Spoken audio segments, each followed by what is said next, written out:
और तो का हाल बा भाई लोग। आज के वीडियो और गड़फार होखे वाला बा। यही से कहतनी कि पहले हेडफोन लगा ली हलो, नहीं तो तैयार रही हलो हिलावे खातिर। सुन लो भाई, पूरा होला नहीं इच्छा सोया पीछा से करी। पीछे से मार दी तो रोक ली, मार दी तो बावसीरे निकल जाए। इनके इच्छे पूरा नहीं है, वो पीछा से करवाई है।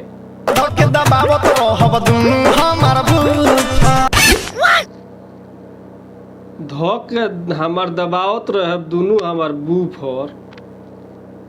ये तो बूफर बजावे वाला होला, दबावे वाला कौन बूफर होला?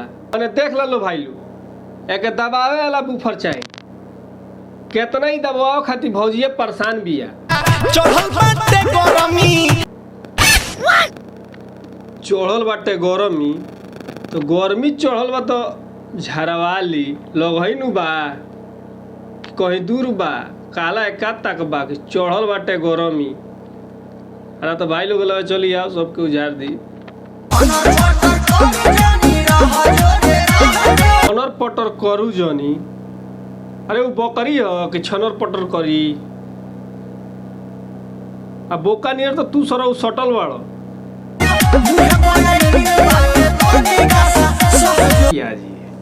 कौन ची मुहे पाइल बहू, कौन चीज सहजू मुहे पे आ गई बताहरा। लिया हमनी के मार दे तनी, जा अंदर चल जाई। मुहे पे आइल बा सरौ तू नहीं तारा मुहे पर चलिया होता और ठेल लेते हैं। हमने के चल जाला भीतरिया। हाँ तो कैसा लागल वीडियो भाई? अगर अच्छा लागल होई तो कमेंट, एगो लाइक आ सब्सक्राइब कर देव जा।